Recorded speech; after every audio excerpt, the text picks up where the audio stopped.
Shalom. Sekali lagi lebih keras, shalom. Bisa kasih naik ke atas ini. Baik. Bapak Ibu Saudara, sebelum saya khotbah, saya tadi lihat saya buka ke Bapak Ahmad dan bisa terlambat, jadi habis ini dua yang bisa. Oke, baik Bapak Ibu Saudara, saya sebelum saya khotbah dengan tema sama-sama katong di Bethlehem dengan versi kedua setelah versi pertama di tanggal 10. Saya ingin berbagi di versi yang kedua. Tapi sebelum saya sampaikan firman Tuhan, saya mau bagi hadiah Natal dulu.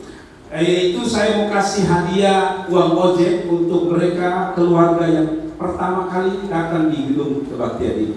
Dan tadi pagi saya masih siap khotbah situ, ada dua keluarga yang sudah datang. Pertama keluarga Omasi Leloy. Tolong kasih berkat uang ojeknya kata Sol ini di sponsor. Oke, kita dulu Oma, lalu yang kedua Bapak Mersel Malelak sekeluarga. Oke, kasih uang ojek dulu, terima kasih. Baik, kita langsung saja pada yang lain, nanti tunggu ya, kita akan dapat hadiah mobil.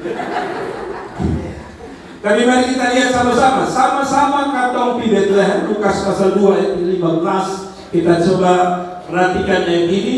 Saya berharap saya tidak khotbah panjang, saya hanya menyampaikan beberapa renungan untuk kita. Perhatikan baik-baik Bapak Ibu Saudara, Lukas 2 ayat 15. Setelah malaikat-malaikat itu meninggalkan mereka dan kembali ke surga, gembala-gembala itu berkata seorang kepada yang lain, marilah kita pergi ke Bethlehem. Kalau di bahasa Kupang, mari ke Tompi Bethlehem, untuk melihat apa yang terjadi di sana seperti yang diberitahukan Tuhan kepada kita. Perhatikan kata marilah kita. Kalau kata marilah kita, kalau tanggal 10 saya menjelaskan ajakan.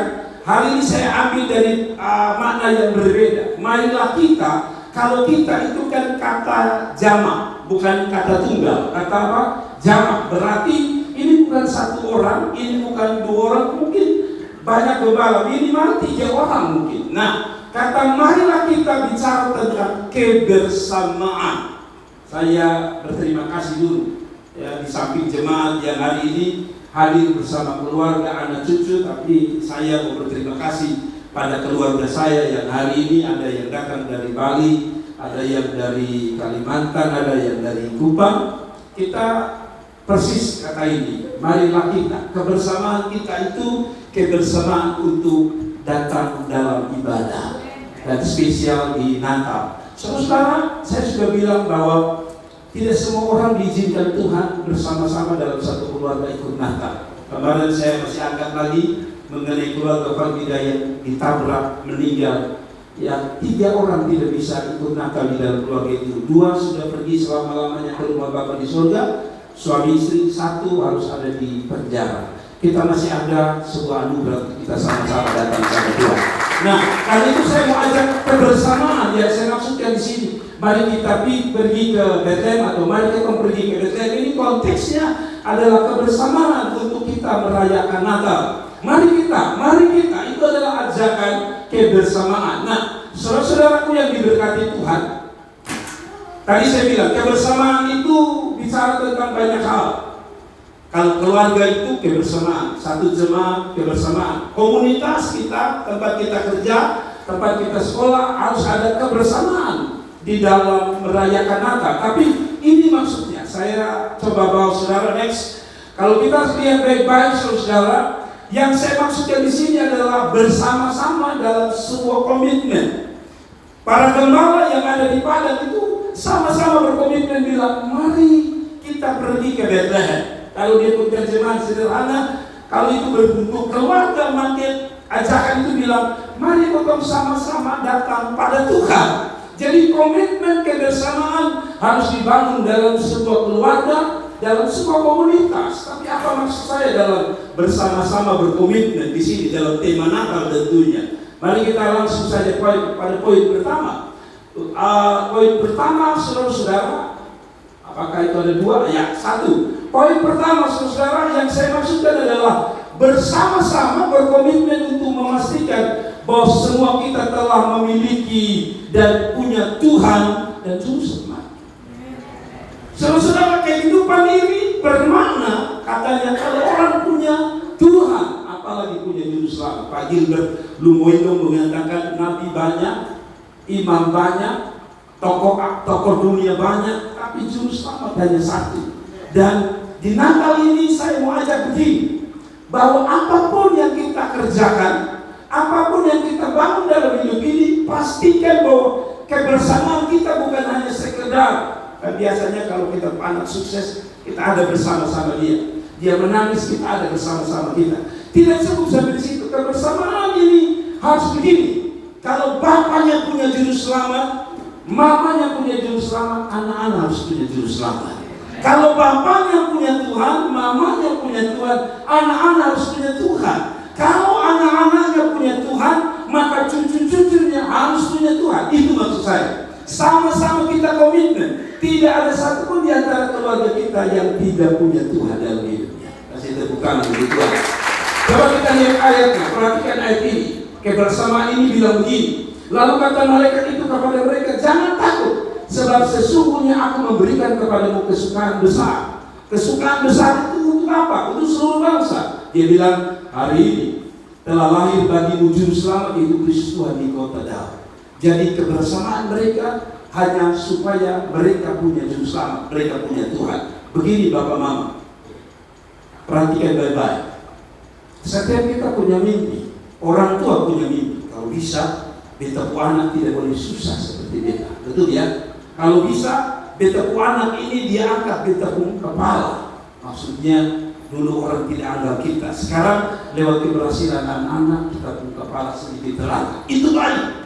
Kita ingin supaya kalau bisa anak kita setelah lulus kuliah sekolah mereka jadi orang hebat. Itu baik. Saya mau kasih lihat sebagai seorang hamba Allah bahwa itu baik. Tapi akan lebih luar biasa kalau mereka punya Tuhan di dalam hidup mereka. Kenapa? Nah, kita yang bilang, coba kita lihat sebentar. Sudah, lanjut. Tadi saya bilang Matius 16 ayat 26 bilang begini. Coba Bapak perhatikan. Apa gunanya seorang memperoleh seluruh dunia tapi kehilangan nyawanya? Konteksnya begini. Ini orang kaya, ini orang hebat, ini orang berpangkat, ini orang punya karir hebat. Tapi kalau dia tidak punya Tuhan, dia kehilangan nyawa. Apa artinya saudara? Kenapa para gembala dalam kebersamaan mereka Tuhan kasih tahu poin pertama, mereka harus punya juru selamat, punya Tuhan.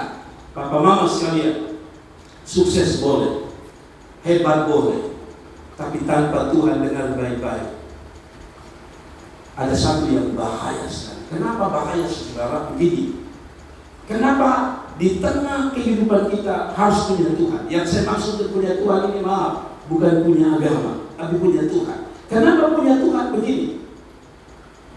Satu, ada waktu di mana semua bisa tolong. Uang kita bisa tolong kita, betul ya? Harta kita bisa tolong kita. Ada waktu di mana kita jalan seperti semua berjalan dengan kemampuan kita. Tapi Anda harus jujur, bahwa ada waktu di mana kita tidak mampu bikin apa-apa. Itu sebabnya ada waktu kita sebagai orang tua sudah tidak bisa bikin apa-apa, hanya menangis lalu bilang, Tuhan ya, kita sudah sanggup. Tuhan tolong beta. Kenapa anak-anak perlu Tuhan? Kenapa kita perlu kebersamaan? Bukan hanya dalam kesuksesan, tapi paling penting kita punya Tuhan. Dokter sehebat apapun dia mengerti tentang sakit penyakit.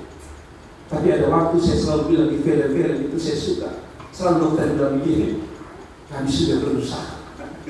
Selalu film-film Indonesia itu begitu. Berdiri keluarga, lalu dengan muka berharap. Dokter menyampaikan satu, dokter mengatakan, kami sudah berusaha. Tapi Tuhan yang menentukan. Nah, berarti sehebat apapun dokter, kita masih butuh satu di atas dokter, itu Tuhan. Sehebat kita perlu Tuhan. Amin. Yang kedua, kenapa mereka perlu Tuhan? Supaya mereka dijauhkan dari apa yang disebut bunuh diri. Hari-hari ini survei mengatakan banyak orang muda itu gampang putus asa, sedikit-sedikit mau bunuh diri. Sekarang tidak bisa lagi ya. Di Liba sudah dibangun 2 kembang, lu lompat lu bisa sebelah. Jadi kayak orang tanya merdeka itu kiri kanan. Tapi sekali lagi, kenapa harus dikasih Tuhan? Karena ada waktu mereka sendiri di sini. Lihat orang kasus-kasus bunuh diri itu tidak pernah daun sama-sama banyak orang, pasti sendiri. Sebenarnya dalam kesendirian itu Daud bilang ini hanya datang Allah aku tenang. Kasih tepuk tangan untuk Tuhan. Setiap kita akan ada di titik di mana kita akan bilang tidak bisa. Nah itulah kesempatan Tuhan bekerja. Next, saya tidak akan lama. Tapi yang kedua, kebersamaan yang dimaksud dari sini adalah kebersamaan untuk makin hari makin menyenangkan hati Tuhan. Hidup ini mau bikin apa? Berujung orang bilang begini, lu mau lari di mana? Terakhir, lu mau usaha bagaimana? Lu mau bangun hidup hebat bagaimana? Ingat, ujungnya semua sama, berakhir dengan kematian. Dan kalau kematian, Ibrani 9 ayat 27 bilang begini, manusia itu hidup hanya satu kali, lalu apa? Mati. Setelah itu apa? Diyakini. Tidak kuat. Nah kalau begitu, kita tidak ada yang sempurna, ya? Tidak ada manusia yang sempurna. Tapi ketemu saja anak-anak ada komitmen hidup.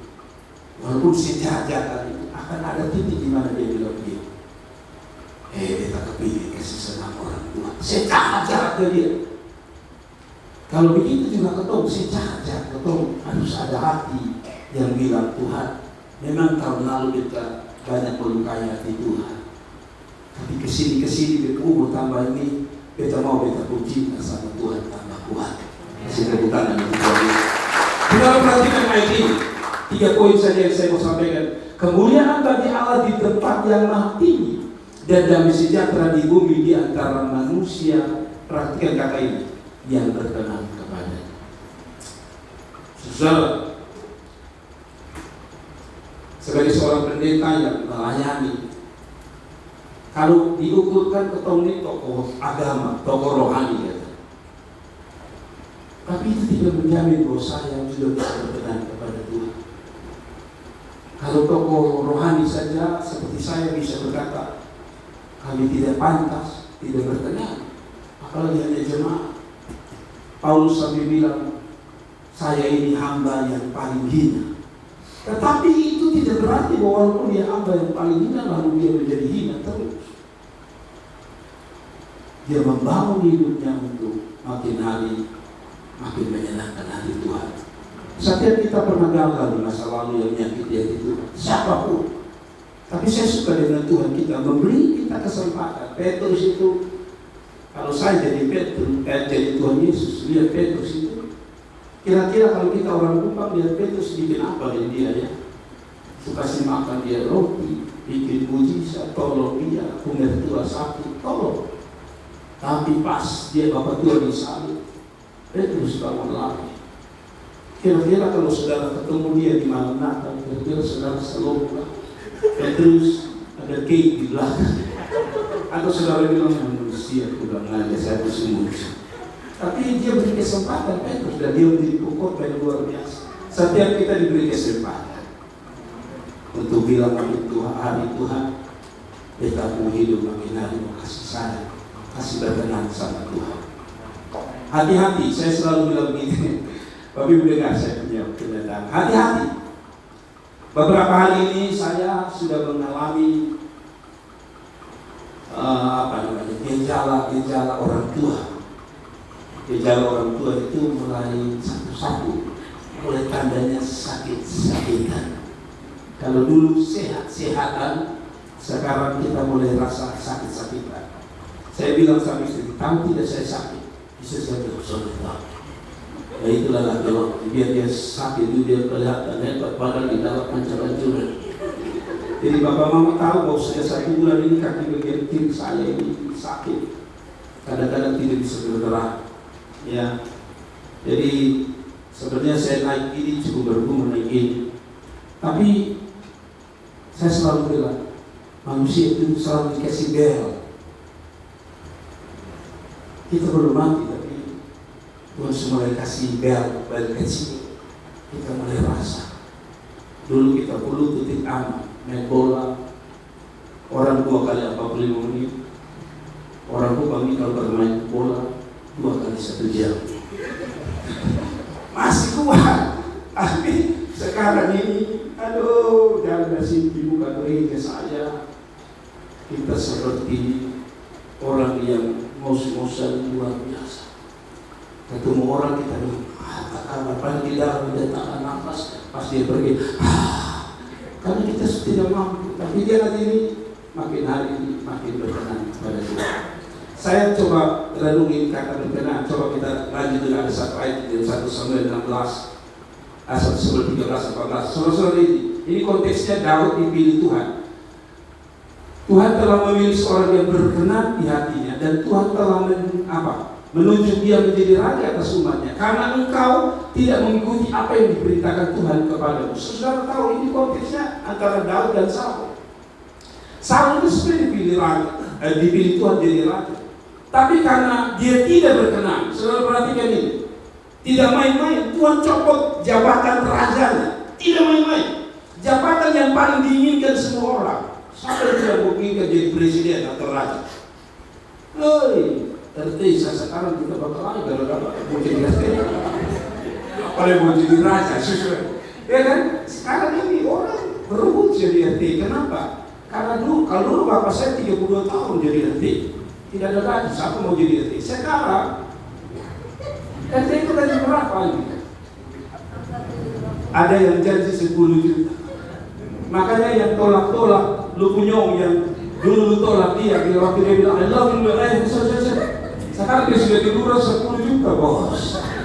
Menyasar setelah dia sudah tidur, atau dia sudah di RT maksud saya. Yang kedua, RT itu menentukan bantuan. Ya kan? Saudara kalau punya keluarga RT enak. Beras tidak ada terus berdoa. RT menyediakan. Maksud saya adalah lihat ini. Saudara pikir waktu Tuhan ganti Saul jadi raja, apakah Saul hanya diam-diam sudahlah dia suatu semau? Tidak. Saul marah. Satu saja kalimat Tuhan ganti dia karena satu kata, satu kalimat berkenan. Jadi kalau Tuhan percayakan kita pekerjaan, jabatan, karir yang diberkati, satu-satunya minta untuk kasih senang dia. Waktu bapak yang sebentar dia marah, sebentar dia ketawa, misalnya ada waktu bapak bilang kita mau kesenang di bapak di rumah di masa tua. Padahal ada di kota pun jahat-jahat, tapi anak bersyukur. Bapak di surga yang tidak pernah jahat dengan kita, selalu memberi yang terbaik. Ini multimedia dia selalu bertiga, jadi dia selalu mengatakan bahwa ini surga kita ketiga. Baik kita ketiga ketiga, selalu dengan baik-baik. Yang ketiga itu kebersamaan dalam hal apa? Berkomitmen. Yang ini saya mau khusus untuk keluarga saya, anak cucu saya. Saya berterima kasih sekali pagi hari ini. Padahal mereka punya pekerjaan dan saya tahu jemaat juga punya pekerjaan. Tapi ini yang menjadi komitmen kita terakhir bersama-sama. Berkomitmen bahwa sesibuk apapun kita harus dalam mencari makan, bangun bisnis, bangun karir, bangun hidup, bangun rumah tangga, apapun yang kita bangun, keluarga kita harus punya waktu untuk Tuhan. Yang terakhir, selain lihat para gembala ini, coba kita lihat ayatnya dulu. Di daerah itu ada gembala-gembala yang tinggal di padang menjaga kawanan ternak. Pekerjaan terbaik mereka ini adalah jadi gembala domba. Yang pada waktu itu gembala domba itu pekerjaan yang paling hina. Nah, maaf ya, saya tidak menghina secara mungkin kalau sekarang orang anggap ya pekerjaan memulung hanya sekedar apa, jadi tukang parkir. Maka pada zaman itu pekerjaan paling rendah. Tapi walaupun paling rendah, biasanya yang paling rendah itu paling sibuk. Kalau sudah lihat tukang parkir, satu berkeluar motor, satu masuk, satu berkeluar, satu masuk. Kemarin saya bilang, para tukang parkir itu mereka sebenarnya lebih dari kita semua. Saudara pernah suruh gubernur bilang, Pak Gubernur ya mundur, tidak, kecuali tukang parkir. Lu mau jenderal, kamu mau gubernur, katakan gubernur. Tetapi maksudnya begini saudara, gembala ini punya pekerjaan. Mereka punya usaha, mereka punya bisnis yang namanya pekerjaan dari global. Tapi di tengah itu masih ada tugas dalam ayat 15. Mari kita pergi ke Bethlehem. Itu apa artinya? Sesibuk apapun kita, anak cucu khusus saya sebagai opa yang sudah dipanggil opa, bapak untuk anak-anak, dan opa untuk para cucu, bapak untuk anak-anak, para orang tua, dan juga seorang hamba Tuhan. Saya pesan kepada jemaat, sesibuk apapun, lepas sebentar kalau itu sudah waktunya Tuhan, mari kita mencari Tuhan dan ketemu Tuhan. Amin. Itu pesan kelam. Ini yang ilustrasi. Kapan hari kita diajak makan oleh teman, Om Roli Muan namanya, dia ajak saya makan di itu makanan paling besar, itu namanya apa? Kita harus besar di luar. Yang pas neneknya kami itu macam ya, tandon, betul sekali. Tadi itu kebiasaan di Setawa, kesukaan kita adalah babi dulu. Waktu naik di situ kita makan. Lalu teman saya ini karena rasa enak itu babi guling, lalu dia bilang, dia panggil pegawai, mari dulu. Pegawainya berdiri, lalu dia bilang gitu. Ini yang satu babi guling berapa? Dia bilang 2 juta. Yang berapa kilo? 16 kilo. Saya kesalahan supaya kalau ada yang guling bisa bilang, tapi dia posisi babi guling, seragam guling. Bukan saya, bukan itu maksud saya. Jadi waktu ngomong gitu, dia bilang, saya mau pesan tanggal 31 malam. 31 malam. Lalu itu anak itu pegang bilang, maaf Pak, 31 kami tidak buat. Saya mau pesan tanggal 31. Bapak kalau mau pesan tanggal 30. Nah kalau tanggal 31 kita makan sudah 3.000 lagi. Jadi dia bilang 31 tidak Pak. Kami sudah tidak ada lagi. Pegawai semua tidak ada. Bagaimana semua? Kita melibur, kemudian kami mau gereja. Itu orang Bali. Saya sibuk-sibuk. Kan harusnya tanggal 31 itu kesempatan itu. Bahkan tambah banyak lagi. Bila perlu diambil tanggal baru buat tambah. Tapi saya mau pesan bagus sekali. Orang Bali masih pikir tanggal 31 itu anak buahnya. Kenapa kita yang disebut Kristen nama mau PU tapi tanggal 31 kita kelas. Mama Yori mana? Mama Yori dari belakang. Mama Yori ini bikin kue. Beliau ini dapat pesanan kue Natal banyak sekali.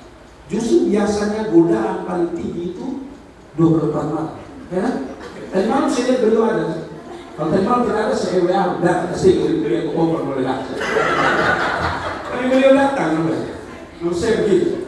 Tuhan dikasih berkah. Mungkin yang kita perlu kelola adalah timingnya, waktunya. Umpama Bapak masalah dia pesan 24 malam. Jadi sudah tahu bangun pagi saja kerja sudah. Supaya 24 malam harus ibadah. Lalu pulang lanjut lagi kok kirim itu apa. Jangan ada alasan apapun. Karena pekerjaan itu berkat Tuhan. Karir itu berkat Tuhan. Umur itu berkat Tuhan. Ya kan? Jemaat ini kadang-kadang begini, maksudnya bukan jemaat saya. Ini jemaat yang saya dikhotbah di Perbalai. Bilang begini, kalau tanggal 24 25 ini mereka selalu berdoa begini. Bapak kita berdoa, ya. Bapak maksudnya doa mereka. Bapak kita berdoa supaya tanggal 25 itu jangan ada hujan. Ya kita doakan. Karena dia supportan main. Dia tuh ada hujan maksudnya. Jadi setelah doa Tuhan betul-betul kasih tidak hujan. Dia pikir lagi bagaimana supaya ini terjadi hujan datang dari jauh. Maka setelah tidak ada hujan, dia mulai pikir-pikir, Bapak, kita tadi tsunami. Karena belum tidak datang. Pas kita mau keluar, tangis datang Bapak.